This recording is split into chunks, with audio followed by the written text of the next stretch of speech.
the uncomfortable truth. Where did that come from? For me, I got caught up cheating again, and I had an in-depth conversation, not just with my lady and the lady I was cheating on her with, technically, and she didn't know nothing about her, and hurting both of them and hurting myself, lying to myself, lying to them. I'm like, yo, you 45, man. It's time for you to grow up and stop lying. Yeah. Like, so this is just where I'm at. So me and you was talking, and, you know, I poured my heart out to you. Yeah. We said it almost at the same time, like, yo, man, we need to do a podcast. Yeah. And this is therapy for me. Like, yeah, and I think it's going to help a lot of other people. And be honest with you, at the end of the day, I really want us to come together as people, as black people. We got to get on the same page, because if we don't figure this out soon, we're going to be at the bottom of the totem pole forever. 1000%. Things have gotten just so out of whack, and it's got to start within our homes, within our relationships, so we can properly raise the next generation. Yep. Like, I did a good job with my son, you know, for the most part, but I wasn't the best example for him as a husband, as a mate.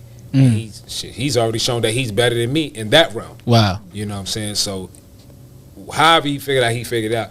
But I don't want him to get to a point where he is engaging in that behavior. So if you're not happy, leave the relationship. If you want to do this, talk about it. You can whatever we want, we can have it. We just got to be honest about it. Whatever we want, we can have it. But we got to be honest with, and it start within yourself. So you look at this as a platform, as a blueprint for like a personal thing for you and your child, but in a sense, it's gonna actually affect other people. I hope it does. Yeah. You know, I've been telling a lot of people about it, and they seem like it was like, wow, man, like that's gonna be interesting. Like some people, I say, I'm gonna talk about this, and they like, you gonna talk about that? Yeah. That's the point. Yeah. This is my uncomfortable truth. Wow. And we're gonna get into a lot of things on here, you know, from religion to child molestation, sex, like the list goes on and on. Politics, black leaders. Yeah. Like we tend to give safe answers when we talking to somebody because we on camera on mic. We're not giving safe answers here. Wow. This is at least this is my truth, and hopefully everybody else gonna tell their truth. You know? So we're in a barbershop. Tell us about the barbershop, how you got here, where we're at, you know, in Atlanta. Well, we're on Auburn Avenue, historic Auburn Avenue. The King Center is right across the street. This used to be a black mecca, you know. Doctors, dentists, insurance, and companies, and everything else in between. The garbage man. We all lived in the same community, but desegregation happened and hurt us in a lot of ways, and that's an uncomfortable truth. Desegregation hurt us in a lot of ways, you know, but at the time we had no way of knowing that. But, you know, being right here in the barbershop, this barbershop has been in the community about 47 years, I want to say, since 75. Yeah, so some up in there. Been in the community a long time. Me and my boy Will on that my man, he passed, Willie Edwards, from COVID. We purchased shop from the last owner, Mr. Lamar, who inherited from his brother. Wow. So, and he my man Will passed, and I'm the owner, and you know, but this is a place where anybody can come, families, children, everybody feels comfortable when they have a Superstar Barbershop. And I just tried to continue on the legacy that they already built. Hell yeah. You know, a lot of shops, you know, they have a reputation for being rude, or I don't cut kids, or they in there smoking weed, or they cursing a lot. Like, you know, we are men and we engage in things, but when a woman or an older person or a child walks into this room, we try to be very mindful to be aware of that. And we say, yo, it's a kid sitting right there. Or it's a lady right there. It's an older person right there. Like, bring that down. Okay. You know, and show that respect. You definitely put a lot of things in perspective for me as a customer, you know, which is like I said, which is like you said, how we got here. A lot of the conversations that you plan on having on this platform is conversations that go on every day in the barbershop. So what made it, you know, necessary that you wanted to have this conversation or bring this conversation or these conversations to the light, to the public? Well, I guess what you just said right now. You know, we're in a barbershop where we hear so many different conversations, and because of that, you get a lot of difference of opinions. You know, I've heard some of the biggest arguments from sports to religion to COVID to women to children, raising children. Like, I hear everything. Yeah. You know, and a lot of times I do find I can be the odd man out because I look at things different. I look at the world different. But most times I can, in the very least, convince them that I'm right. Yeah. Or they will just get to the point where they say, well, that's just how I feel. Yeah. If that's your answer, I know I've won. Yeah. You know. But I try to approach most of my opinions with facts. You not gotta just how I feel. Yeah. Something. You gotta like very like eclectic clientele. Like I've seen like college coaches, I've seen law enforcement, I've seen I think politicians. I think a couple politicians coming in here. Women, like you said, children. Yeah. Like where did that come from? Like, is that just something that just you inherited?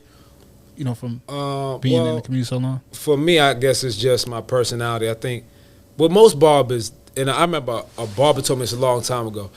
He said that your clientele is a reflection of who you are. So it's not really their careers or their background, it's their personalities. I think certain people, they gravitate to me because of my personality. Yeah. Like every customer that walk in the door, I speak to them. Yep. Every single customer that walk in the door, I speak to them. Now, some barbershops you might go in, and you don't, I mean, any business. Don't nobody. You always speak, especially in a barbershop. It's Yeah. already uncomfortable to come into a barbershop, especially as a woman with your child. And at very least, you have to acknowledge that person. Hey, how you doing today? You need some help? You want to get your son a haircut? Do you want a haircut? You know, whatever. Engage in the conversation. So I think we have a diverse clientele because of that. Because as me and Will, I have to always bring him back into this because our personalities were almost identical when it came to that. We try to treat every single person the same, whether they from the streets or homeless to the politician, the basketball player, the professor, whoever. We treat each and every person the same. If you start showing these people favoritism or treating this person as less than a human being, people feel that, they see that, and they're not going to want to come here. Or you think he better because he this. Or you think they less than because of this. People feel that. They see that. That's and I've energy. seen it happen. Yeah. Like, you know, a barber I used to work with, like, go in on a homeless guy. Yeah. After the dude left, his customers like, man, why you talk to him like that? You ain't have to talk to him like that. Oh, man, them low life, you can't do people like that. 1,000%. You don't know their story. Yeah. You don't treat people like that. You don't know their story. You know, in a lot of ways, we just get lucky. Yeah. I'm lucky to be where I am in this world right now. Wow. I'm healthy. I'm standing on my 2 feet. I'm cool. I'm good. Yeah. Like, we complain about not having peanut butter for our peanut butter and jelly sandwich. Yeah. Some people can't got the bread. Fact. They don't Like, got- you yeah, know, they don't you got got to the- be grateful in The this counter to make it on. Yeah, so you don't 1,000%. know people's story. So what's your vision for this platform? Once again, it's called The Uncomfortable Truth. What's your vision for this platform as well as your vision and your vision as a co-host? My vision is just people to just start being honest. Be honest with themselves, be honest with other people, be honest within your relationships. Just that uncomfortable truth. Just put it out there. And I think with that, we can, you know, a lot of mental health issues might not exist, or at least not as much. You know, I think we get caught up in these false realities, and we have to keep up with that lie. We have to keep up with that, you know, this front. And it's hard to do. It's very difficult to do. So hopefully it'll touch people, reach people, and make people say, damn, you're kind of right on that show, man. They talking some shit. I need to go talk to my wife. I need to talk to my girl. I need to talk to my kids. I need to talk to my mother. I need to talk to my father and have that uncomfortable conversation. 1,000%. You know, hopefully it'll motivate people to do that. For me, it's a place to be honest, because a lot of times we give the politically correct answer, especially out in the open. We say things to our friends that we know that on other platforms we can't say out in the open, and you get canceled. So now it's place. Now I bump getting canceled. I'm be honest, because a lot of people honestly have those opinions or have those truths or want to say something, but they feel like they can't because it's the unpopular thing to say. So I'm gonna just say how I feel for real. I'm gonna just be truthful, and it is what it is. Yeah. You can't cancel me. I am who I am. Yeah. Reg. I just be in a place where you're not ashamed. You're just gonna speak the facts, the truth, and come with that real. And only thing I can do is give my perspective and my truth, and try to share my honest experience, and hopefully it'll be entertaining and it'll be something that people will enjoy, and educational and informational for other people as well. This is Uncomfortable Truth, the podcast. Sitting here with three amazing people. But we'll start off with intros. I would like for everybody to introduce themselves. Starting with Horace, I would like you to tell us a little bit about yourself and what made you want to build this platform. Well, my name is Horace. I'm 45 years old. Been married, divorced, in another relationship. What made me want to start this platform was just I'm come to a crossroads in my life within my relationships. I want to be a better partner, a better friend, better father, and I think that starts with talking about and being honest with who I am within myself. And the more I thought about it, the more confidence I had being honest with those people and myself is a part of the process. And I thought this podcast would be a great opportunity to put my truth out there and let everything out on the line. And, So what made you want to call it The Uncomfortable Truth? Well, kind of came up with that because, within our community, us as human beings, we tend to give safe answers. I want to talk about the things that we don't talk about, the things that hurt our feelings, the things that hurt our own feelings, the things that make us uncomfortable. It's time we really talked about those things and put them out in the open. Beautiful. You got two people with you that you thought would be great for this platform as well. Please I asked introduce these them. particular people to be a part of this simply because I'm a little familiar with their backgrounds. My man Reggie, Kiema, we've all had very in-depth conversations, cried together, shared stories together, laughed together, and I know they're very honest people, and they come from backgrounds that I think a lot of people can relate to. 1,000%. And that's why I really thought they would be great for this podcast and be a part of it. And I know they're not going to have a problem sharing their uncomfortable truth. Even better. So let's start out with you guys. Kiema, I'll start with you first. Introduce yourself. Tell the people who you are. Well, I'm Kiema. I am 40. I'll be 41 in 19 days. Beautiful. I'm a mother. I am a wife. I've been married, divorced, girlfriends, boyfriends. I've just traveled the world, back again, and I'm here. Beautiful. We're excited to have you. My man Reg, what's going on? What's up? My name is Reggie. I'm from Baltimore, Maryland, 42. Moved to Atlanta about 12 years ago, so I'm a transplant here, but I have a lot of experiences in my life. I feel like I live two different lives where I had my young life in Baltimore, and I got my older life in Atlanta. Okay. In a serious relationship, but definitely have been through a lot of ups and downs, and but also have had a lot of fun, and don't have no regrets in life. 1,000%. Yeah. So this episode is the first episode. We talked about this a lot. As you guys can see, we're in a barbershop. A lot of conversations happen in the barbershop, beauty salon for women. And one of the recurrent topics is always love and relationships. So we decided for this first episode, we were going to discuss love and relationships. So how has dating and relationships evolved over the generations? And we'll pitch it back to you, Horace. I got a lot of opinions on it myself. I think there was a time where the woman was definitely more dependent on the man. Mm-hmm. And with that, we as men, on a lot of levels, took advantage of that. Just because we could, that may be true, at least on some level throughout history. But as we've come into today of far more independent women who work, women who frankly, and we're mostly talking about black women on here. It probably applies to women in general, but we specifically talking about black women and what those relationships look like for them. Women now do not necessarily need men the way that they used to in the past, and that's one of the things that contribute to the division amongst us, good or bad. 1,000%. I'm not saying I agree or disagree, it's good or bad, but this is where we are. And what do we do to get back to a family unit? How should we define our relationship today? Because I know for a fact, millennials specifically are not gonna do and endure what my mother did. They not gonna do it. Period. And they shouldn't have to. If I'm being honest, you know.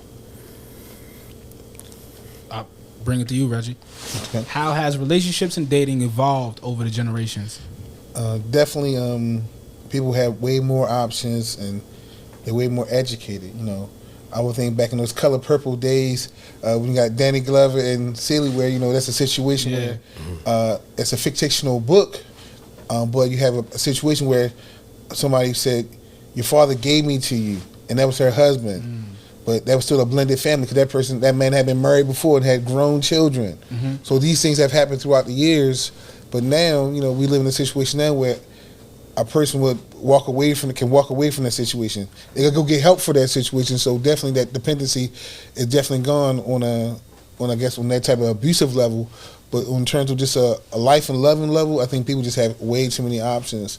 They're not stuck in their small hometowns anymore, or their big hometowns, or they have options for careers they may not have before. Yep. So what that comes is meeting different people, different cultures, different opportunities that maybe did not happen back, 40, 50, 60 years ago, where it's limited to your small circle of friends, your church, your community.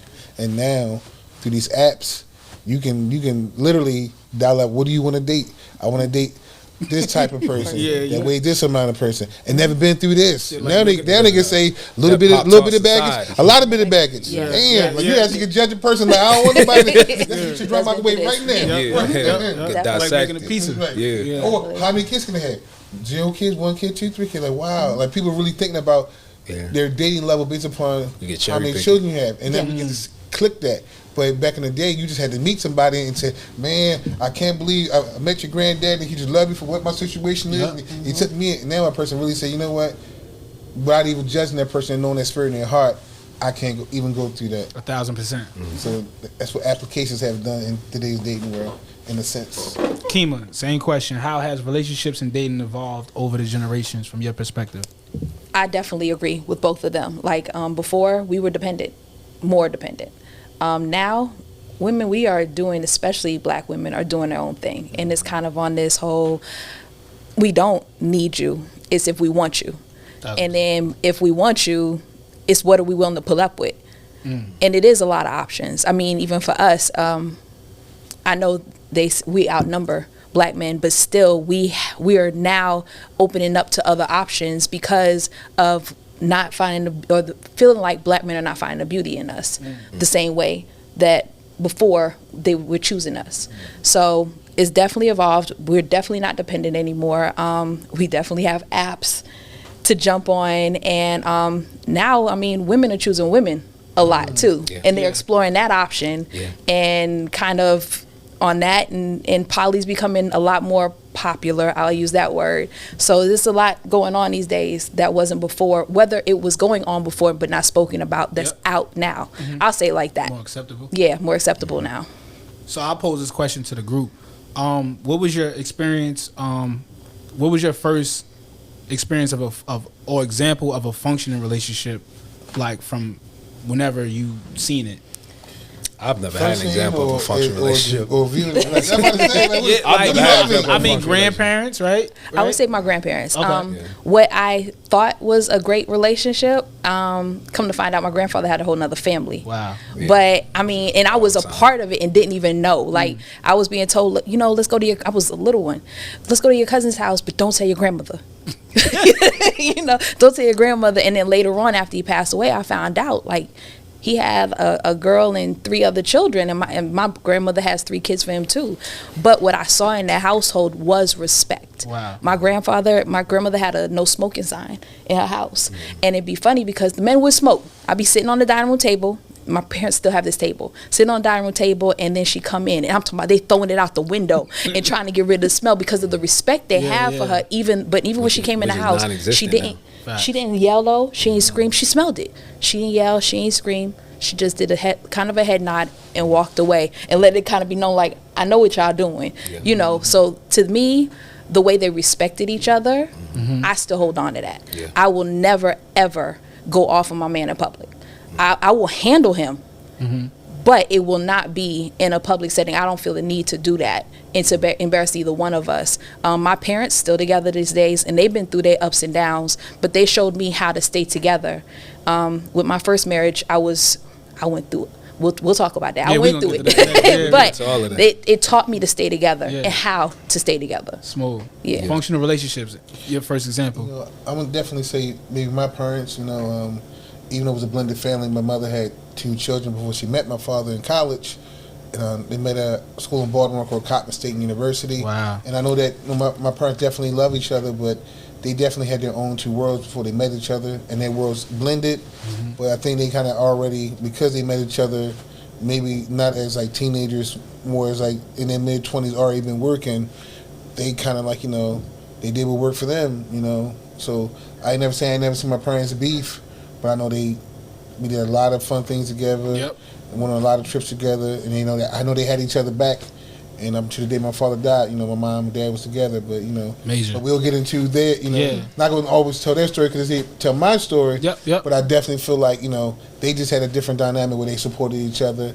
And I think for me, I guess for good and bad, I might be always measuring my future relationship or current relationship based upon how well they worked and had their own lives. Because some people don't believe in you having your own life; they believe we have a life together. Yeah. And that's going to be something I guess we'll talk about later in this conversation, like what is too much close and what's not close enough. Mm-hmm. So for me, I might feel like, I have my crew, you have your crew, and we get together. But some other people feel like, that coupling means that, you give up all these other things you may have done as a single person or your friends for this relationship, which become primary in your life. And I don't know that everybody may see that the same way, So we'll talk about that. Mm-hmm. What about you, Horace? I've never seen a functioning relationship until probably after I was married. All I saw was dysfunction. And as a kid, you don't realize it's dysfunction, but I look back, it's definitely dysfunction. And I brought that into my own relationships. Like, my father got 15 kids. Wow. So that's dysfunction within and of itself. You know what I'm saying? Like, But is that like something that, in part, not to cut you off, is that something that was like normal back then, right? I think back so. then it was normal, but that's the sad part. Yeah. We normalized that. Yeah. You can't properly raise 15 kids, first of all. Right. You know what I'm saying? You can't that's dysfunction within and of itself. So all I know is all my uncles, had women outside the relationship. My father had women outside the relationship. My father had a child on my mother. You know what I'm saying? I know that from my brothers, even my sisters, everything. Like, even my grandfather, my father's father, after my grandmother died, he moved a younger woman in the house. They take out a mortgage on the house, spend the money, and lost the family home. Like, it's dysfunction to the 10th power. But my grandmother was kind of like what you was talking about. She still respected him as her husband, as her man, all those things. But she was aware of the woman, But it's all, we come from such trauma in our community that we normalize so many things that we should not normalize, So for me, all I pretty much saw throughout my childhood was dysfunction. Wow. And that's how I've been within my relationship. It's dysfunctional. Damn. And it's a problem. Damn. Let's talk marriage.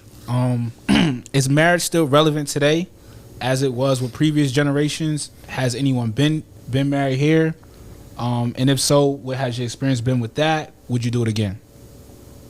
I know it's a lot, but and feel free to chime in at any point. I can get mine out the way because I haven't been married, Okay. but I would say definitely very relevant because I think it's for what I'm seeing, at least as far as my peer group, everybody's, not saying everybody's getting married, but I see a lot of people taking that step or people going to their second marriages, and I'm still like, haven't been married at all. Wow. So for me, it's like, it sounded that someone called it the next level of your adulthood when you're ready to make that step. So I don't know why I haven't made that step yet, and maybe that's on me because I feel like I had 1 or 2 opportunities, and I need to kind of get my life together on that level. But definitely, I think it's very important to people because I do feel like people are willing to make that step to that person they really committed and love to. So I know plenty of people getting married, and I know plenty of people getting divorces. Yep. So this is real spit. Yeah. Who wants it? And once again, it's an open forum. They've been married before. It's getting deep. It's getting deep. I want to. I've been married. I'm divorced. You know, I learned a lot about myself in relationships for being married. I do think that they're still relevant. I think the main thing people can do at this point is redefine what marriage is supposed to look like. I don't think that marriage should look like the way we're taught. Because if I'm being honest, I got married. You know, I loved her. You know, I love my wife. But it was more so society said this is what I'm supposed to be doing. Yep. You know, we were living together. We had a kid. You're supposed to get married, live happily ever after. And that's not how it's going to go. Especially if that's not what you want at your core. You know, if this is not what you want in that person, or if this is not what you want for yourself. So she mentioned poly. Like, some people may have to explore poly or open relationship, or even something as simple as living in separate houses in your marriage. Sometimes people need their own space. Yeah. There was a celebrity that was getting some flack a few years ago because her husband lived in separate homes. One of my siblings, they have their own bedrooms, and that works for them. You have to really be honest about what you want in your relationship, and you should not be afraid to at least have the conversation. 1000%. You know, we get past a lot of things in society. We won't even have a conversation about open and honest conversation about what we want in our lives for the rest of our lives. Yes. You got to have the conversation. We got to be open and honest. Would you ever do it again? Yeah, but if I think I was getting what I want if I thought I was going to get out of the marriage what I wanted, absolutely. Okay. Absolutely. I could see myself getting married again. Okay. Kiema? I'm on my second marriage. My first one was a high school sweetheart, had all my kids with him, just purely out of teenage love, and we went through all the ups, the downs, the back and forths again, and that was 20 years. He passed away now, but and I just got remarried September 4th of last year. Major. So obviously I do it again. The difference in marrying somebody I was with from when I was 15 to marrying somebody I got with when I'm almost 40 is different though.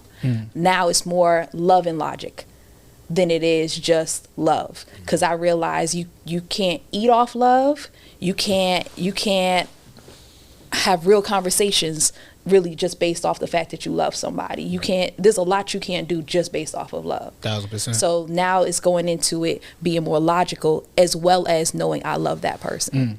So love it, to me, relationships is definitely something that you have to be honest and open about where you want, what you want. I definitely before wanted my own house. People thought I was crazy. Like I said, my next marriage, I want my own space. And I still, honestly, I told my husband recently, like, you know, when my son graduates high school, I'm not going to be here. And I mean it. Like, I'm going to travel. I need my own. I still have a lot I want to do in the world and a lot I want to see. And your mental health is important. Exactly. You know, and it's nothing to do with the relationship, but in all honesty, this is my truth. And this is not my stop. Not saying that I won't be back and I don't love you and we're not going to still be together, but I need to still be able to explore not other people, but other things. 1000%. Yeah. Accountability in relationships and marriage. And I think marriage in and of itself can give you balance. Okay. You know, I think we all need something that kind of gives us that balance in life, because, you know, some of us, we need it because we don't have it. You know, you need religion, or you need this, or you need a child. You know, you need something to be responsible for, because if not, we'd be out here wild. Hell yeah. And I ain't missing on your question, but I wanted to put something out there because I heard something you just said. But what was better though? Like, I feel like my younger life, like I said, I feel like when I was younger in my 20s, like that passion was better. Like, I wish I'd have been not more reckless. I wish I would have got married younger or had my babies younger, but I was too logical, loving and logic. Like, never thought I was successful enough. Yeah. So I didn't have enough money for her or for me to be married or to have this baby. And then only for like maybe 2 years after my serious relationship was over, she had a baby with somebody she just was maybe enamored with or she thought was cool. Yeah. And I was the whole time like, we ain't gonna do this till we married and everything's right. Now I'm 40. Were you the nice guy, Reg? I was the nice guy. Yeah. I know the feeling. Now I'm 40 something years old. I don't have no kid or ex-wife. Yeah. And I missed out on my life because I was being a nice guy, thinking that things had to be appropriate.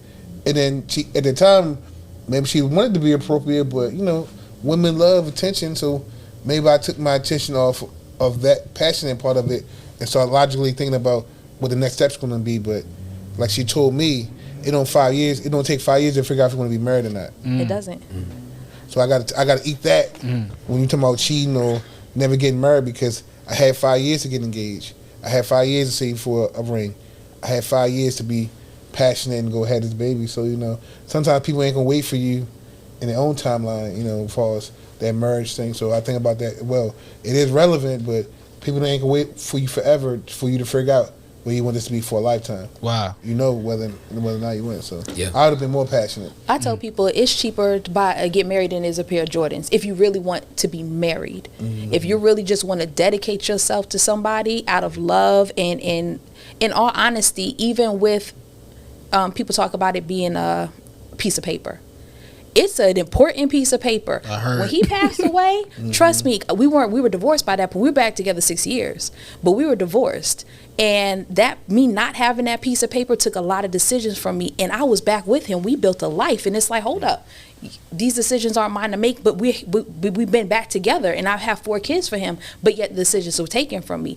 And you may not be thinking, I know a lot of people go off on the whole divorce and, well, you know, when you get divorced, she's going to take half of everything. Half of what? I'm going to be honest with you. Just really, statistically, what is she taking half of in the black community? Yeah. Other than child support, which a lot of women are going to get anyway if you have a baby with them. What is she taking half of? Majority of them don't have no big behind house. They might have a car that's decent. You know what I'm saying? So what is she really taking half of to say she's going to take half my money? If she got a kid with you, more than likely you're gonna pay child support anyway. Right. So just on the commitment end, it is cheaper to buy or to get married than it is a pair of Jordans. Just to say you really want this woman and to make her your wife. Right. So what's the difference there, like dating and marriage? Like, it's like, I mean, it's the commitment level. Like she said, not to cut you off, you know, that it's an important piece of paper. You know, the decisions, you know, it being is a big difference between someone being your lady and them being married to you. You know, they laying on their deathbed. You don't get the decision on whether or not you pull the plug or not. You know, if there's no will, there's no, you know, stuff like that. That stuff not gonna automatically come to you. When you're married, it will. It's a difference between being able to possibly take care of your children better because you were married, and what you're not going to get because you're not married. You know, there's a big difference depending on what type of job he or she had.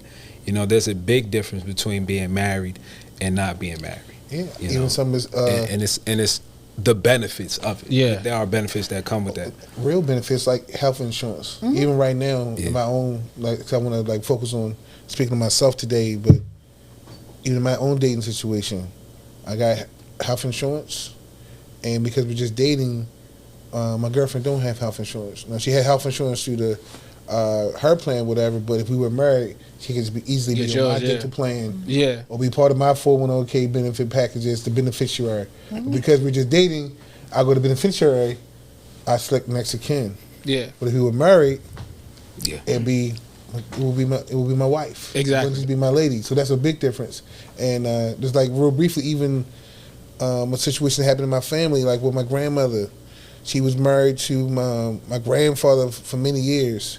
He worked at a steel mill, and they broke up, and he left her with her, 6 children, and he left and lived with another lady for another 20 years. He died. He never took my grandmother off of Social Security information. Never took her off the beneficiary stuff from the steel mill. So when it come to bury the man, that grown kid look at me like, well, Mr. Thomas been with such and such for all these years. But my grandmother looked like, well, he had 5, 6 kids with me. And I'm sorry that he never divorced me. We were just separated. He never put you on none of the insurance paper. You dated him for the last 20 years of his life. I was married to him for the first 30 years of our life. Exactly. So now that lady, I'm sure she felt like, they felt the same type of way. She felt slated. But my grandmother still got all the benefits because she was the wife. That's right. And she was the, they didn't call her side piece back then, or the lady he left my mother or my grandmother for, but she didn't receive the benefits of that last 20 years of his life, even though she took care of him. But you said something earlier. You was like, yo, you kind of felt like you kind of played it too safe, trying to break generational curses, which we spoke about like plenty of times, in the barbershop. you pretty much was like, let me be more logical about this and take my time and try to get this right. But you feel like you got slated, or you might have missed out on the opportunity trying to be more. I'm from East Baltimore. I'm from the hood of all hoods. All the pretty girls by the time we leaving middle school and high school was end up pregnant and stuff like that in the high school. I'm like crazy. I went to school with all these fine girls too. Yeah. But everybody, as soon as they get to high school, these dudes are 18, 19, 22 coming towards this girl. And I ain't put them out there. Yeah. Because some of them did have babies by guys we went to school with in the same ages. But these are the same girls I would, I look at them and I'm attracted to them. And these are brilliant women to me.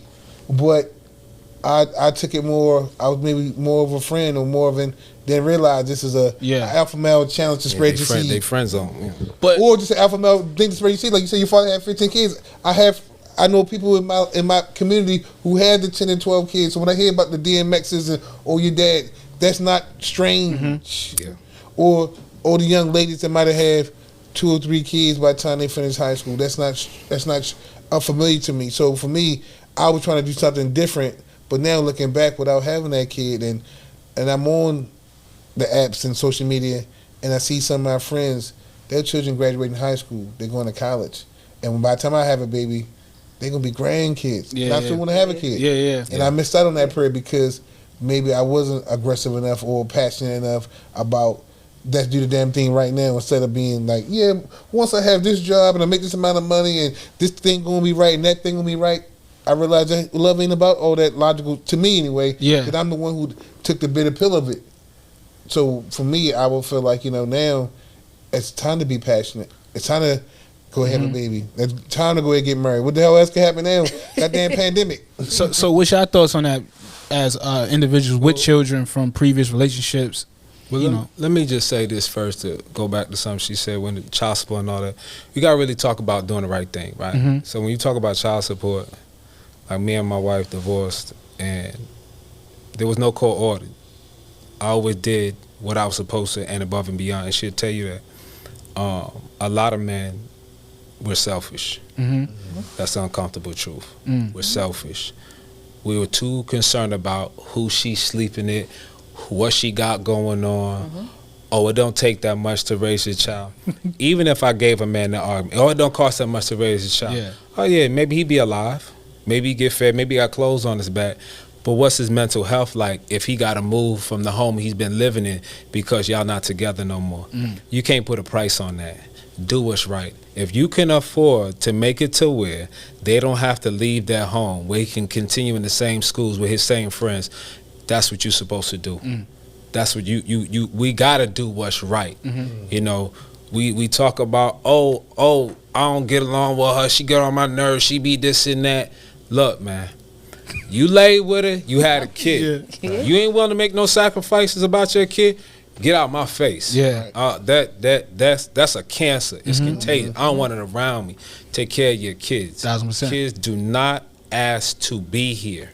Facts. You think I can't this and I can't that. Did you even try? Did you try to get custody?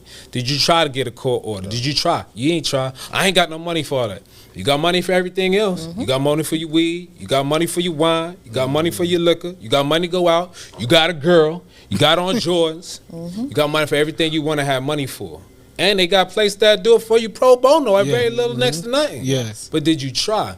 But the main reason we don't go to court, the uncomfortable truth is, the first thing the judge gonna ask you is, are you paying child support? Yes. We don't want to pay child support because we're selfish. That's We want to the keep uncomfortable that truth right money there. so we could keep on running around in these streets. Right. And trust me, I'm probably a serial cheater, but I always took care of my son first. And my ex-wife would tell you that. I was a terrible husband. And I thought I was a good one because I was better than other men I knew in my life. But I was a terrible husband. But I think she would agree I was a good father. Major. So back to like I said, he feels like he took, he played the safe role. Like once again, you had children, right, from a previous relationship. You had children from a previous relationship. How does that work? Like, moving on, like moving from that relationship now with children, if we talk about breaking generational curses and stuff like that. now with me, like I said, he passed away. So we were together when he passed away. I don't know if we'd have stayed together after. That's a whole nother story. But we were together when he passed away. Having more kids is something that I'm just like, at this point in my life, and I'm younger than he is, and I'm just like, I already did it. Yeah. So being with me now is kind of, I can give you grandkids. You know, my daughter's 22. Yeah. She gonna have, you know, she married. Eventually, she gonna have a child. You know, that's what I could do for you. I'm happy I had mine when I did. My health was better at that time. I could run around with them. I could do everything that I wanted to do with them. And I don't want to say got it out the way, but I kind of got it out the way, and now I can enjoy, because my youngest is 14. Next to him is a 17-year-old. When I want to leave and get on the road and go do something, I'm gone. I Uber Eats, Instacart, you know, after I shop for them. And then, you know, my husband is at the house. But even before that, like, then I had the other older children at the house. And I'm not talking to be gone for long periods, but I can now do things that I couldn't do when I was younger. And a lot of people want to experience stuff when they're young. But for me, now that I have more money, and I can really enjoy life. Yeah. You know what I'm saying? And my kids are like phenomenal people. They're phenomenal young adults. So I'm happy with what I did and what I, air quote, gave up at the time. Because, you know, some of you, man, you didn't get in your career the way you could have. No, I didn't. I chose to be a mom. You know what I'm saying? But I'm happy with the choice that I made. And now moving forward, I'm building my businesses. I'm doing what I need to do now. And I'm happy with flipping it kind of the opposite way. What about you, Horace? How you feel about that? Like, do you feel like you made the right decision, right? I mean, obviously, in terms of like I said he felt like he waited, played it safe, and, you know, but you had children, right? And, you know, now that looking back, it's like, all right, how does that affect, you know, where you are now, new relationships? Is it? I think I had my son at the perfect age for me. He was definitely planned. And for me, I wouldn't change a thing as far as that goes. I would change some things about how I approach my relationship. But I think that transition is harder for a woman because generally the kids are with the woman. Yeah. When the relationship dissolves, the children are with the mother. And and a lot of times, unfortunately, in our community, she's looked at as less than now. And that should not be the case. Right. It just shouldn't be, you know. And I'm pretty sure I'm going to, we're going to get a lot of flack for that, but it shouldn't be that way. We do not uplift our women the way we supposed to. And I'm not saying women don't do this and that and don't deserve criticism. And I'm not saying that. All I'm saying is certain terms that we use in conversation, we use too loosely with our women. And we got to have more conversations. 1000%. But for me, I mean, it's for the man. It's easy to transition from a relation when you got a kid. Yeah, it's just easier. I mean, if for no other reason, women are more easily influenced. I can go out here, be charming and all that. I could tell her anything about a kid. I ain't got none. I got 10. The baby mama ain't shit. You know, I could tell her anything. And if I'm charming enough, she gonna like me. You know, but the woman, she presents herself. I have kids. That's all. Whatever you say, it's wine. You got kids. You got 3, 4 kids, 2 kids, whatever. You know, it's that transition is far easier for the man. Is that considered baggage? Like for some people dating? I definitely think so. I went out before their father and I had separated, and I'm out with my homegirl, and then I'm not really paying attention to the conversation that's really happening. But all of a sudden, I kind of hear, yeah, she has 4 kids, and there was a dude kind of in my face prior to her making that statement. And when she said I have 4 kids, he kind of, I could tell his demeanor changed. His energy totally changed, right? Real, boy. Yeah. So, but later on in the conversation, it came up that I was going through a divorce. And then he ended up asking me, are all the kids with your husband? And I'm like, yeah.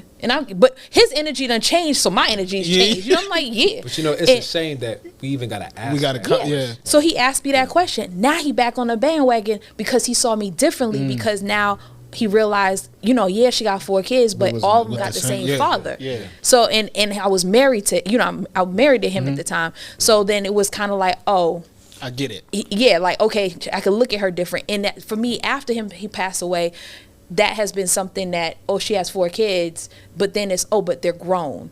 so it's okay. You know, they're not in the So it house. don't We look don't have to like- really. Yeah, if they yeah. were little, it'd be different. So it's a lot of different stigmas that come around being a mother with multiple children. And it's like, I'm not looking for you to be their daddy. They have, regardless of him being here or not, they have a father. And I've also, me as a woman, I kind of chose to bring family members and bring them around family members to be their male figures instead of trying to find a man. The man was going to come eventually, but he had to fit. That's a whole nother, but he had to fit us. But I chose to bring them around family members. They have male cousins, like Horace. And Her husband, my cousin. yeah. Yeah, So okay. I chose to bring them around family members that if they have questions and things of that nature, because I have 3 boys. My daughter's the oldest, but the other one's 3 boys, and I know I can't answer certain things. And I'm never gonna relate to them as males. So, and I'm real enough about that situation. But yeah, so we do get looked at. We definitely get stepped on as having multiple children. So how does traumas like affect you guys, like from previous relationships, like with your new relationships? Like how does that work? The trauma, we're going to go into a whole... Really? Is it like a PTSD thing with certain relationships? It's other traumas, like, it's other trauma. So you going to have... Everybody probably got trauma from a previous relationship.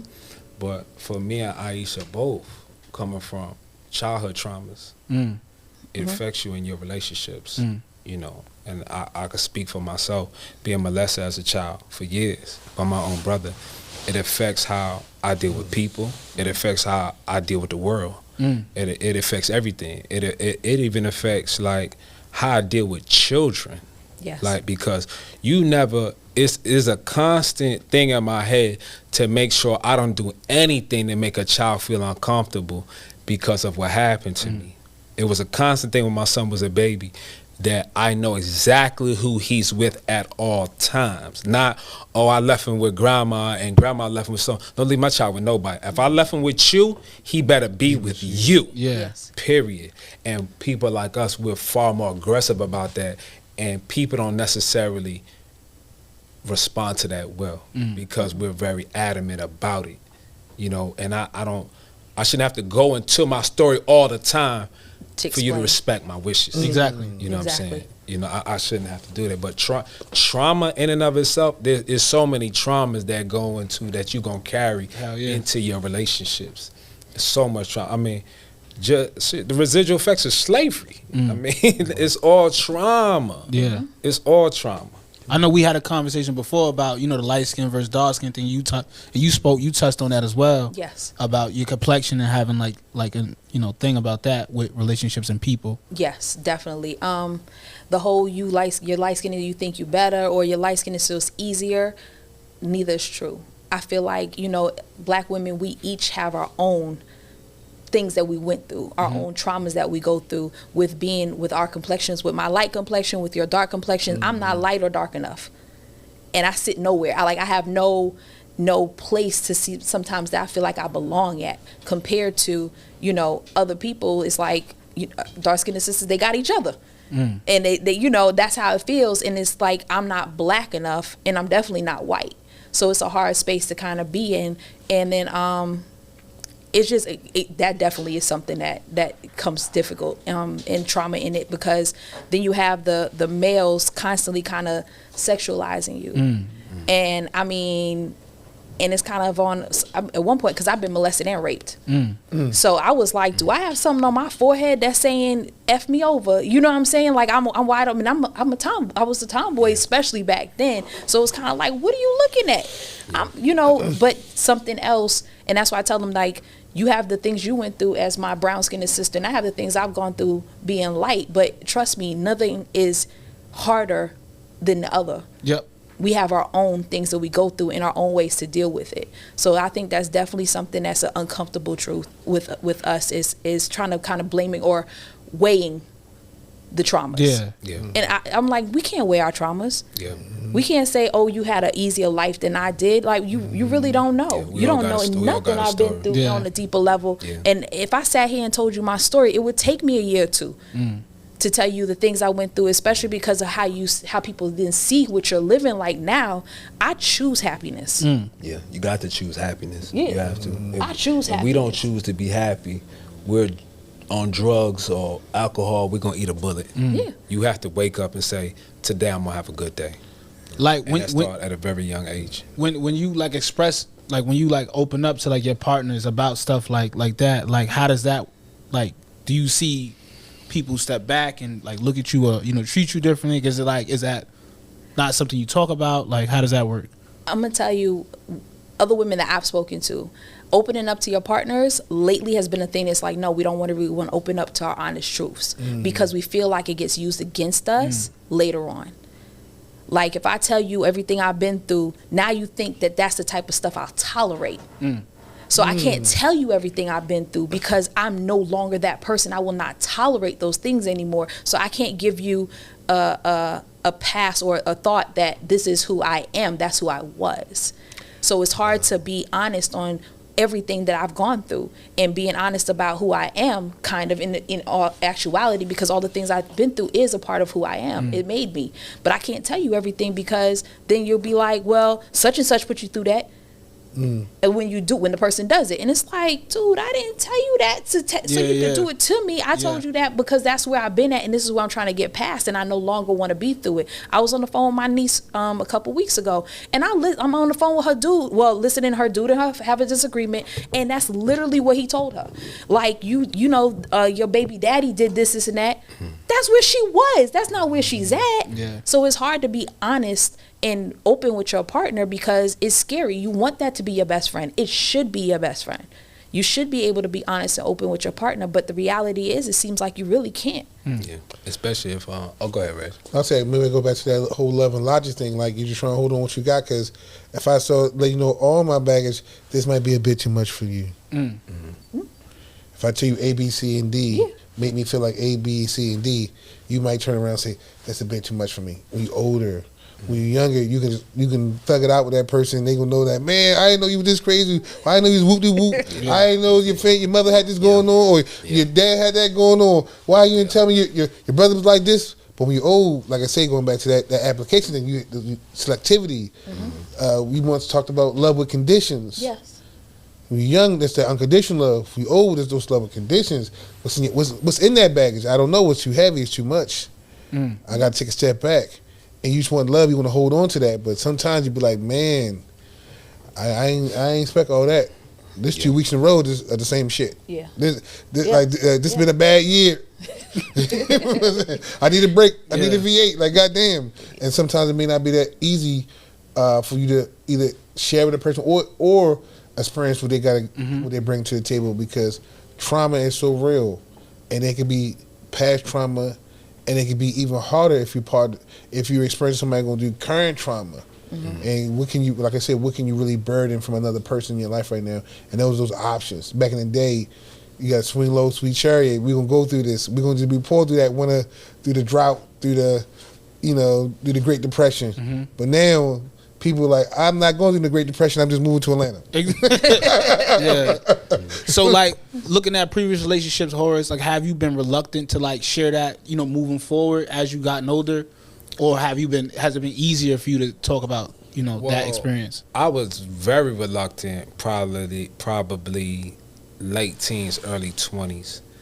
I wouldn't tell nobody, but I realized that it had a hold on me. The fact that I couldn't talk about it, it kind of you kind of locked in a cage in a sense. Like, I didn't feel free, right?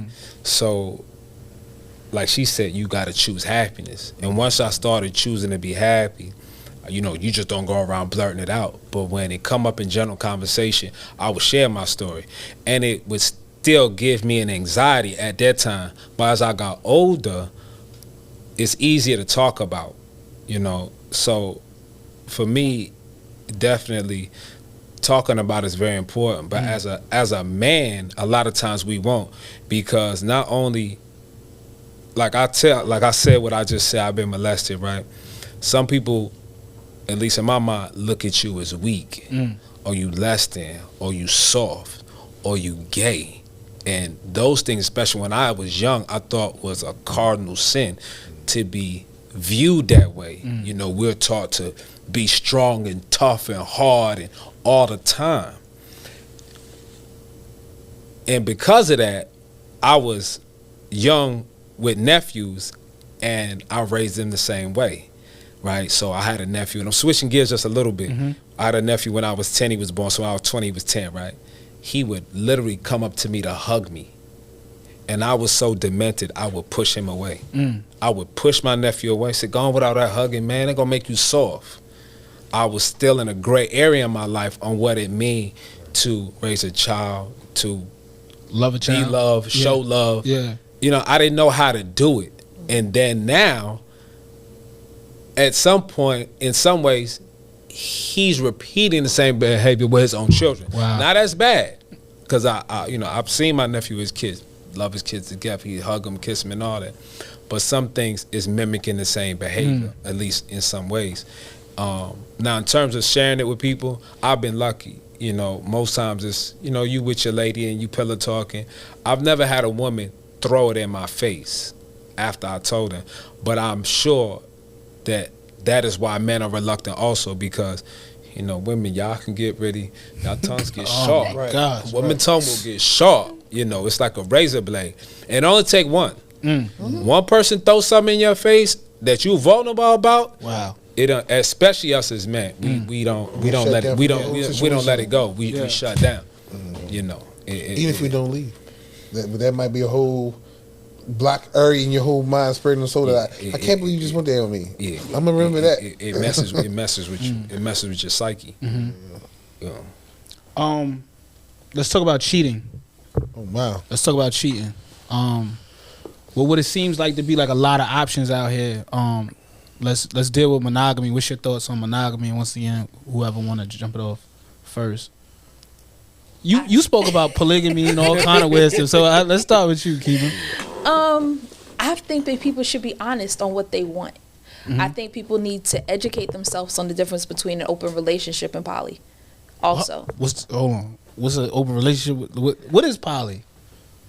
see that's a whole. There's different terminologies on it to go, but basically it could be one person with two people. The two people could be. Everybody could be together. The one person can have the two people that aren't together. It could be four people. There's so many dynamics to that it's difficult to just kind of go into. Me particularly, I had a boyfriend and girlfriend. Wow. So I dated that way, and I was sleeping with both of them. Mm-hmm. So that was our dynamic, and it was interesting. Mm-hmm. I would never say it was a bad. I actually dated two poly couples, but one I actually got further, went further with.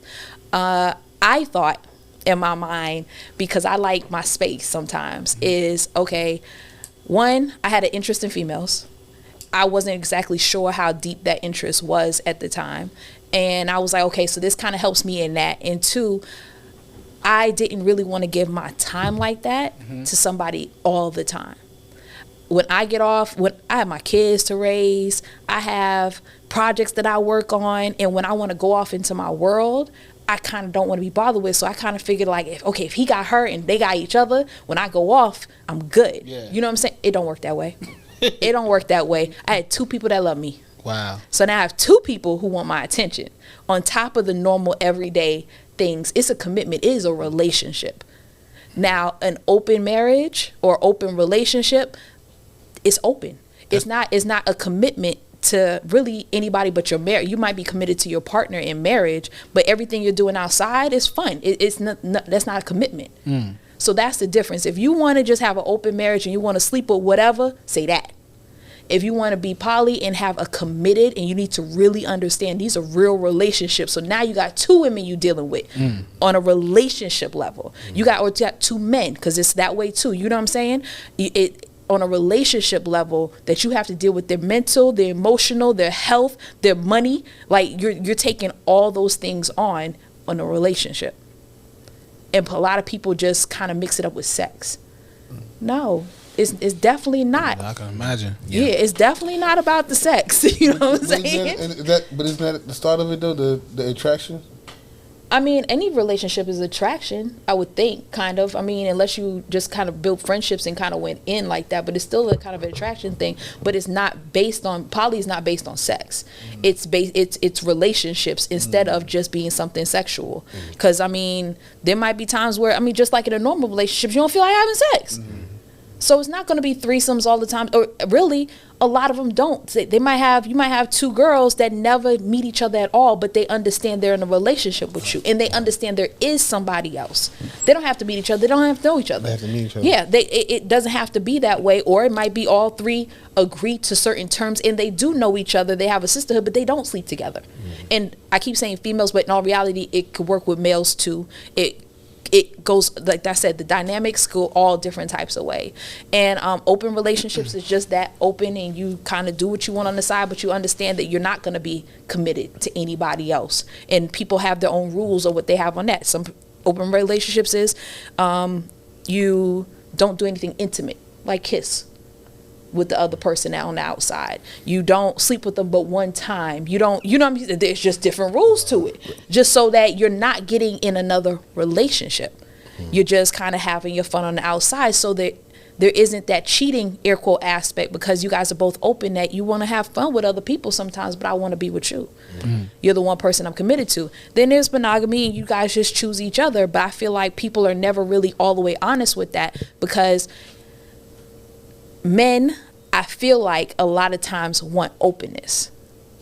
But if it gets flipped and the woman is like, okay, we can be open, then it's like, nah, never mind. Oh no, we can't handle the truth. That's why, yeah. No, we can't handle it. That's why. Nah, That's why I was That's giggling. exactly. That's That's so what I'm different. giggling. I was looking, I'm like, well, he. And why you trying to hurt my feelings? A lot of men, I have feelings we think too. poly, we think sex, but Yeah. like you Right. said, a true poly relationship is not based solely. That's on what I was sex. thinking about. Yeah. That's why I was laughing. I'm like, when you fuck, I'm like, you failed. It can't take the other relationship, even beyond the sex. I couldn't take the.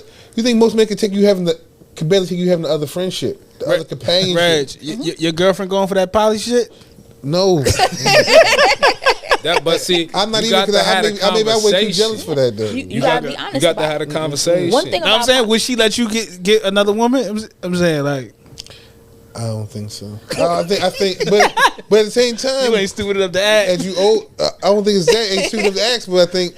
Are you man enough and grown enough to have those real conversations? Gotta have a conversation. Because I never Gotta have a asked. conversation. I might be surprised what the answer may be. Wow. And be shocked because you never. Hey, they say closed mouth don't get fed. Yeah. If you never said nothing about it, you maybe sparked their interest. It's two sides to that. As a woman, when your man comes to you and be like they want somebody else, one, you could feel less than. What do you mean you want somebody else? I mean, and for you, I'm sure that's how men be thinking. If it was flipped the other way, what do you mean you want somebody else? Now you're making me feel like I'm not everything that you need to be. But the reality is, nobody is everything. Yes, right. Nobody's everything. And in poly, that's one thing you have to understand too, as a woman, when you're in it, is this is who I am. I might be the good cook while she's better at banking. And you feed off of each other that way. Teamwork. Yeah, that's the difference. And a lot of times what happened is your man might tell you, yeah, my ex was like this, and that. So now you try to be better than the next person. Or both men and women do the same thing. You try to be better than whatever they had before. And if you see them eyeing somebody or looking at somebody else, now you're trying to see what that person has that they're looking at that you may not. And you try to incorporate that in yourself, which is not the real you. And that's what keeps happening in poly. You don't have to worry about that as much. Yeah.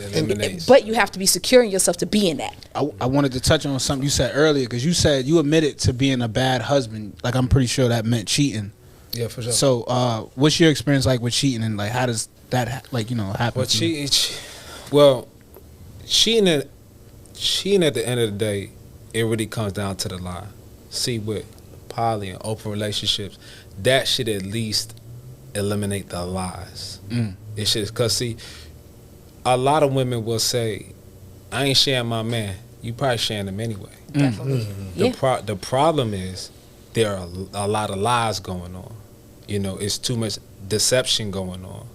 He over here sleeping with this one. In return, you might sleep with this one, because women today, they going to cheat back on some way, shape, or form. Whether she's sleeping with him, sexing with somebody, they gonna cheat back. And to go back to what we were saying earlier, I don't necessarily need this man. See, women back in the day was unfathomable. Yeah. Because this man going to leave. Yes. How I'm going to feed my kids. Yeah. I'm going to feed myself. You know, but coming back to myself, like, yeah, I'm ashamed of the husband that I was within the relationship, and not that she'll tell you she wasn't no saint. You know, we both made our mistakes. I can only talk about me and the things that I did wrong. But serial cheater, I think you referred to. Yeah, definitely a serial cheater throughout my relationships, and I make no excuses for my behavior. It's just more of an understanding. My childhood definitely affects why I'm the way within my relationships. Even insecurities from my childhood, like, you know, kids are cruel. I can remember, you know, dark skin wasn't no thing when I was a kid. Like, so go back to the color thing, right? Like, so dark skinned kids now, like my son, they the thing, right? Yeah. When I was a kid, like, oh nah, he ain't red, he ain't nothing. He got the good hair. Heavy D in the boy. Like, so they would rank the kids in the class. I remember I was like, I must have been in like the 5th grade, They something ranked like you? that. And the sheer fact that I'm talking about this at 45 let you know how things affect us from my child to the day, man. Yeah. So all the girls, they ranked the kids in the class on a scale of 1 to 10. So they had my name and they had a 3 next to it. I was like, damn, I got a 3? Like, and my homeboy, I can't remember his name, but he got a 4, right? And I was like, damn, I can get better than him. And then I was like, dang, man, like, you know, it hurt. Yeah. You know? You internalize that You shit. know what I'm saying? But you don't cry now. Yeah. It's like, all right, whatever. You know, you play it off, but you know, you go home, and then, you know, how was school day? Oh, it was fine. It was good. You had a terrible day. Yeah. Bitch thought I was It a was 3. horrible. Horrible. You know what I'm saying? But you carry this with you. Facts. Then as you get older, you find your stride. You find your swag. You get the conversation. Yep. You get the dress. You Yeah. figure out some Yeah. things. You know, you learn about sex. Yeah. Oh, I'm good at this. You know what I'm saying? They start you know, using then this you shit. figure things out. Yeah. And then, now it's get back time. Yeah. But it's a subconscious. I ain't gonna never let nobody hurt me like that. I'm a move like this. You know, so and then we don't have no examples on top of all that of what a healthy relationship supposed to look like. Oh, you out here. Yeah. Doesn't that make dating messy though because of that? Because like it's like the first y'all be last y'all be first. See, middle school, high school, I wasn't all that. You chose these other guys or you chose these other girls. Yeah. They fucked up individuals, mental health, gay, whatever. They not into you no more. Yeah. Now that we grown, 30-something, 40-something years old, now you circling back. Yeah. What's up? Yeah. I liked you then. I was 14 years old. I had my love poem. You didn't like me. I wasn't light enough. I wasn't slim enough. Yeah, they slept. I wasn't smart enough. I wasn't funny enough. Yeah. Now you done been through it, and now we here.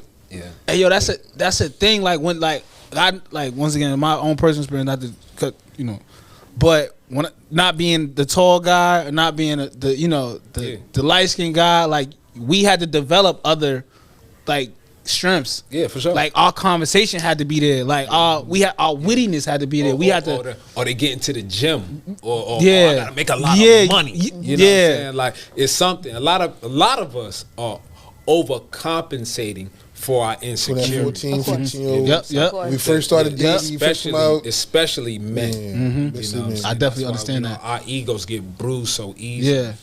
You know what I'm saying? So we okay, I know I'm gonna just do this to make myself better than them. Like that's when we talk about what you bring to the table. We talking crazy. Yeah. Nobody says, yo, I want to have a good conversation. I want to laugh. I want to talk. I want to enjoy my time with this person. We don't say those things. It's just like, oh, I got this. Resume.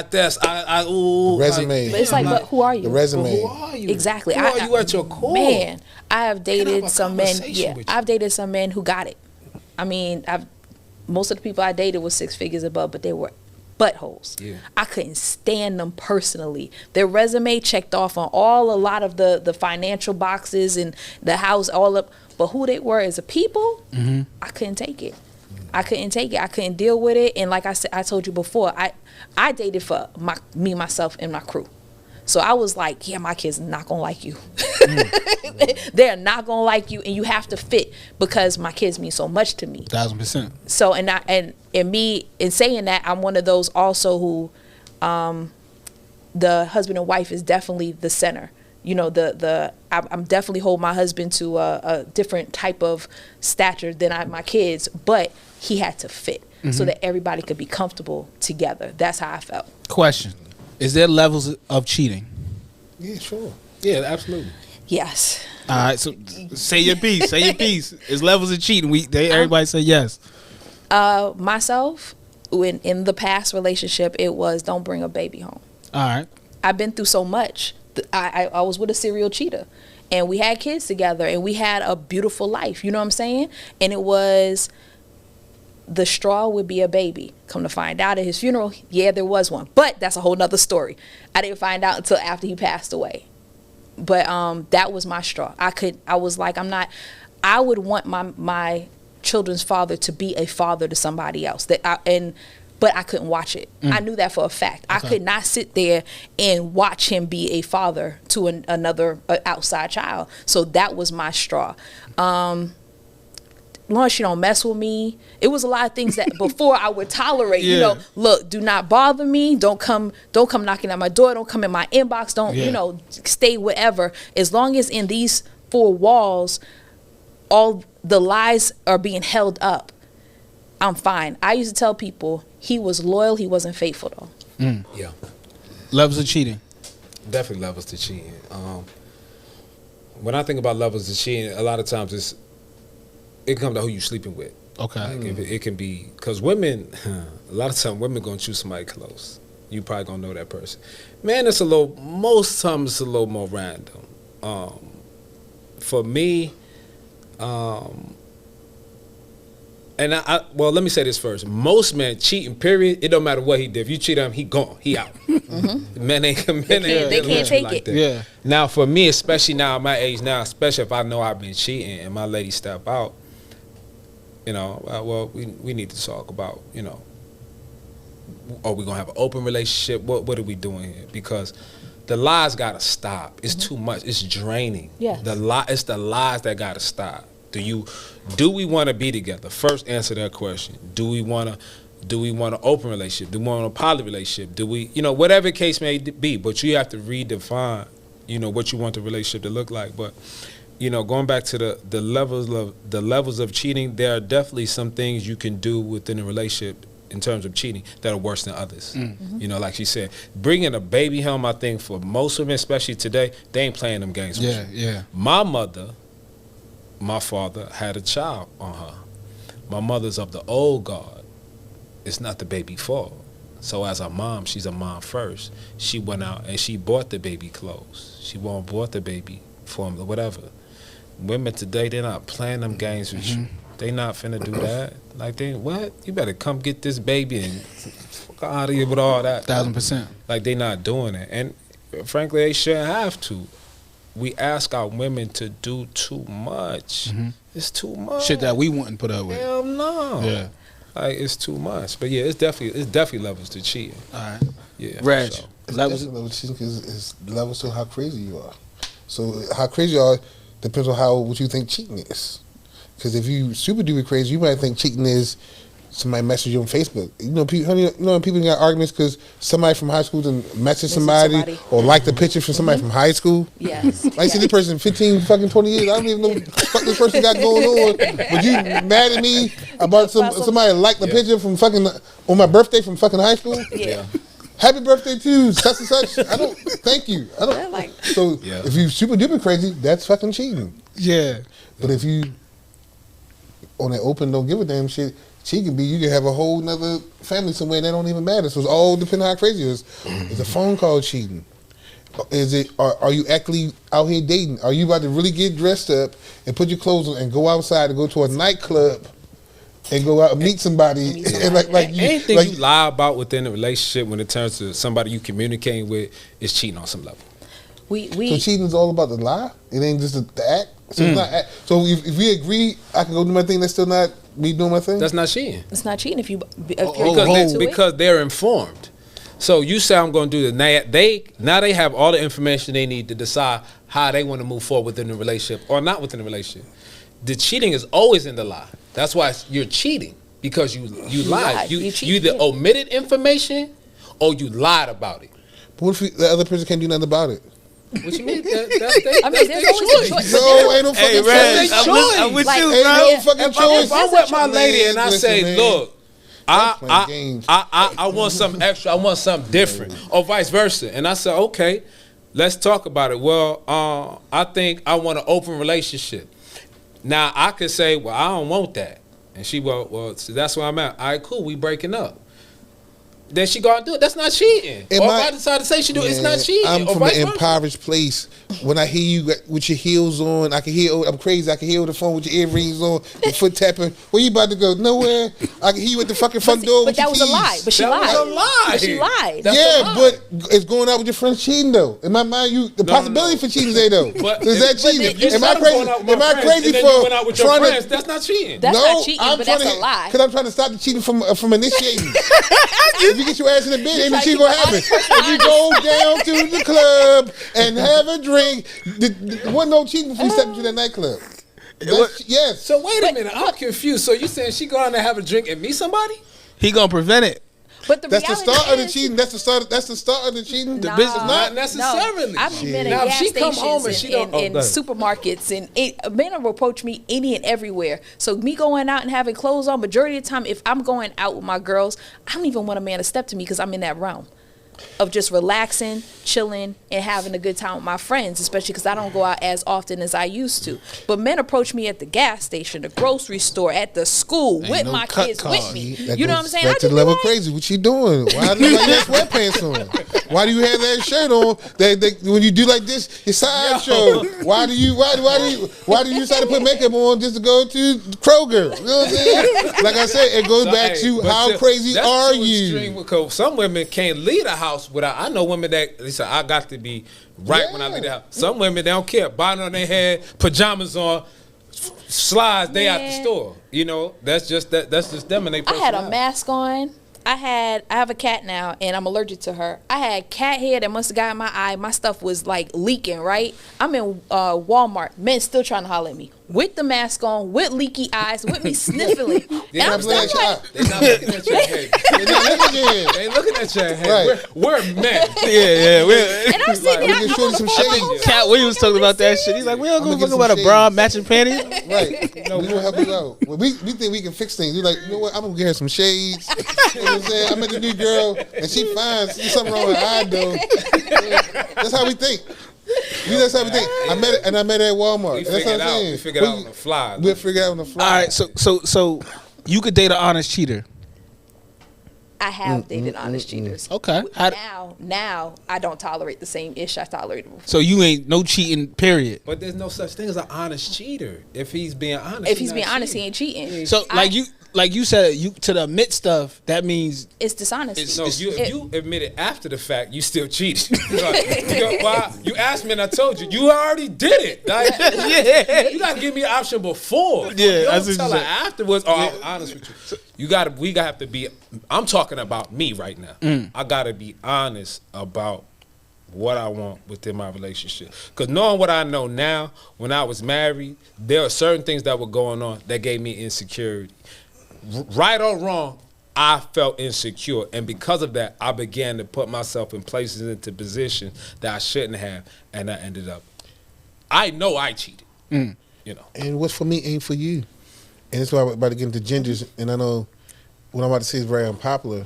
What's for me ain't for you. That's facts. So just because I may have done something, I go do things as my woman, I don't expect you to be doing that. Tit for tat. So I look at you. I look. Tap first. Right. Ain't no tit for tat. Once you do that, I look at your character and your morality different. What kind of woman are you? You don't get right. Wow. Don't be like me. This some Baltimore shit. Don't degrade yourself like me. And then I thought you told me you start talking to Maurice number 2. That's beneath you. I'm gonna just tell you. Once you go he's still around. Don't worry about what I did. That's beneath you. Expect it. My ex-girl said, stop worrying about the next man. She was cold-hearted like that. What you said? What can I say? Like, what you mean stop worrying about the next man? Hey, man. The women say some cold-hearted shit, when like you say, some people get forced into a lot of situations. Y'all talking about polyamory, polygamy. What's it when a person going to do what they want to do and you still want them? Like I say, some people got to stay in that relationship with that cheating person. They got to shut the fuck up. Well, I'm trying to work on it and we work on it, but the whole time they know, I don't want my heart in the streets. But I don't have no choice because I'm trying to rebuild what I lost. Or once upon a time, there wasn't no you doing your thing unless you really going to it. But I don't know too many people going to a relationship thinking like we're going to over something thing unless we just friends. And we talked about that before. Like, because sometimes your friend can have a certain type of connection or certain type of sexual connection, and that person really be your friend, and you love that person, but maybe not a relationship. But I'm saying it's real deep when the other person don't got no choice and they got to accept what's going on. Not to say I've been that person on the other side, but I definitely felt like it was a point in my life where I really, really wanted my ex back, and I had to deal with the fact that she was dating other guys. And I just couldn't accept that. Maybe I just quite wasn't that guy I was, or that time had passed. What she wanted at 19 is not what she wanted at 26. Like I said before, you don't need 5 years to figure out if you want to marry somebody. And especially for women and men, you are not the same person you was at 19 that you are at 26. If you are, you have not grown in the world. That person gonna want different things, see different things. Especially if she go to fucking Miami, this shit fucking be over with. When you fucking that young, your girl come up and fucking Miami, she ask you, who's BMF? Like, what the fuck? Oh, they come to Atlanta. When they come to Atlanta, this is real things. When your girl see the world. All-Star Weekend. Right. When they see the a whole world, different person. they come back a whole different whole new woman. You're not quite the man I thought she was. See you on their phone. Like she done got exposed to some Yeah. other stuff. Social media, like, so bad, man. My last question on cheating is cheating acceptable for different levels of men or different levels of women? Cheating is never acceptable. She never In said my no. opinion. Cheating should never. Now, some people argue that you should put up with cheating, and you may actually choose to put up with cheating. But in my opinion, the cheating is never okay. And real talk, like, if you're so-called that level of man, right? I'm just gonna speak on the man. Millionaire. You don't have to lie. My father got 15 kids. None of them leaving him. My father had her. My mother gave my father his 3rd child and his 15th child. She Wow. wasn't going nowhere. Wow. He could have, and if he would have been honest with all them women, he could have built a dynasty with his kids. But when you lying, you living a total lie with it. Well, not a total lie, but you're living a lot of lies at one time. You're not focused on what's the most important. That's raising your kids. I got brothers 7 feet tall. Like, I got sisters, they smart, they beautiful. You got built a dynasty. But because you focusing on that, you don't focus on your kids. So most of us are messed up in some way, shape, or form. That's a you got 15 kids, you should be able to build a dynasty. That's a fact. But he too busy running the streets. You don't have to lie, is my point. That's the uncomfortable truth. You don't have to lie. But we lie because we don't want to hurt nobody's feelings, and we want to present ourselves a certain way within society. That's definitely my problem. Yeah. Another uncomfortable truth on that cheat was for a rich man may not be for a broke man. But I met a young lady that was into females, and then my broke ass mind, I thought, yeah, I'm gonna try to make this shit work. But what I realized is they fucking broke, and both of them get on my goddamn nerves. Whereas if you Lil Wayne or one of these rap ass niggas, you got a whole mansion and shit for them to go do shit, not getting the goddamn nerves. When both of y'all just sit in the goddamn living room and ain't shit going on, all you got 3 people watching the fucking movie getting your goddamn nerves. Everything ain't for everybody. Yeah. You don't have no money to be entertaining no 2 girls. You talking about poly, like, that shit costs money. It's different. I don't think the broke poly shit is not as fabulous as the rich poly shit. I recommend rich poly shit. Building together. That's what that was the point. Y'all supposed to build together. Like you all that talk about broke the sex rational part, like rational broke sex shit ain't love working. and it's rational now, like ain't just love. Like she got food stamps because she got kids, and you looking for a job, and the other person looking for 2 jobs. That shit ain't fly. That shit like, why is them 3 broke people together? Oh no. Yeah, that's a problem. That's a problem. That's a problem. See, one person was supposed to babysit, partly got to be and fantasy. the other 2 was supposed to work. Can it be at least partly fantasy? Like, this shit is so good. Why are you doing this shit? Because this shit working for me. You can't because these motherfuckers need each other. Hey, yo. Levels, I'm gonna tell you a slight joke on after a man cheats. The joke will be his pockets ain't deep enough to be cheating. Ooh. And with that, if you kind of think about celebrities and when they cheat and they got these women and they turn around, they buy them a beautiful car, a ring, and the I'm sorry's, and they go on a trip and, and all this other stuff. And then the brother down the street is like, he cheated, and you like, You ain't get shit. you can't get nothing but I'm sorry and some flowers, maybe. You know what I'm saying? And it's like, hold up a second, especially when the sister got her own and she got more that she's financially bringing to the table. And it's like, why would I deal with your cheating? Like, you can't even do nothing. Like, I did it. I'm messing with you because I love you. Yeah. And now you've messed up that Trust? the trust. Thank you. The trust that I had, because that's what I was holding on to, love and Yeah, trust, and being faithful. And you don't even have that. Your pockets ain't deep enough to cheat. Damn. So yeah, there is. I mean, it's an uncomfortable truth. There's a reality. And that's the truth, Rue. That's the truth. You got the nerve to be cheating on me? Yeah, like you broke. You Like crazy. what? All right, so closing remarks. Where are you at now with relationships, and what advice do you have for those in relationships and those trying to get in a relationship or dating? Honesty, like being honest on who you are, what you want. Yeah, just be honest. If you can't be honest on what you want because you want that person, that's really not the person for you. Because if you're not, you're living your honest truth. If you want to be open, you want to date other people, but you want that person, if you can't have all of it, then that's really not the person that you're supposed to be with, because you have to lie to them. So the whole relationship is really a lie. Mm-hmm. So I would just tell people going into stuff, just be your honest truth. Be yourself. Mm-hmm.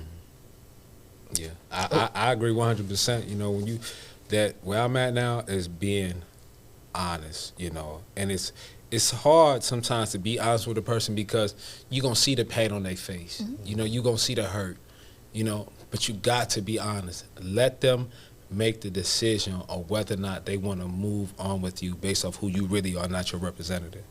You know, and vice versa. If you're going to be honest with me, I got to accept that information. I have to listen.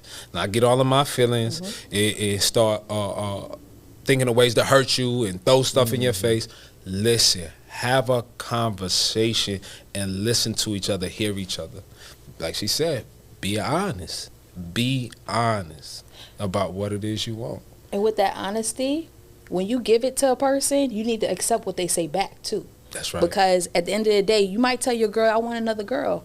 And she'd be like, all right, cool. Well, yeah, we could date other people. Yeah. You have to be honest about what the response might be too. In the Pandora's box you've now opened. Yeah.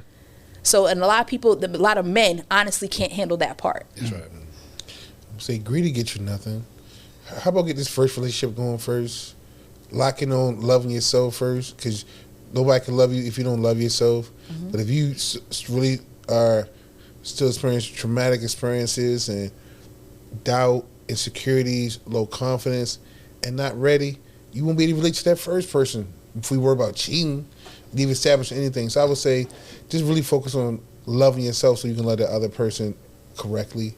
Because if you don't have that, then you will never be able to even be honest, period. Everything will be hidden agenda, secrets, new revelations when you're ready to finally open these things up. So I think first for me, it's just like I got to just really just focus on just like more than getting myself together, because I think I got myself together, but just like for anybody moving forward, just like really just know thyself, what you can deal with, what you can't deal with. Like she just said, if you know you can't deal with, your response will come back for you later when you say, well, I'm interested in something else too, then maybe, you know, let that kind of guide your words, but have gratitude for the person. But maybe that conversation got to happen so that you can know where she's coming from and she can know where you coming from, so y'all can somehow come to a common ground. But I think a lot of people really don't want to find out what they don't have in common either, because that's hurtful too, to find out this thing might not be working or this thing may not be what I thought it was going to be, you know. So we got to be very, very in tune with yourself before you can start, you know, dragging somebody else into your bullshit. 100%. Yeah. Well, that was episode 1, The Uncomfortable Truth. And that's a wrap.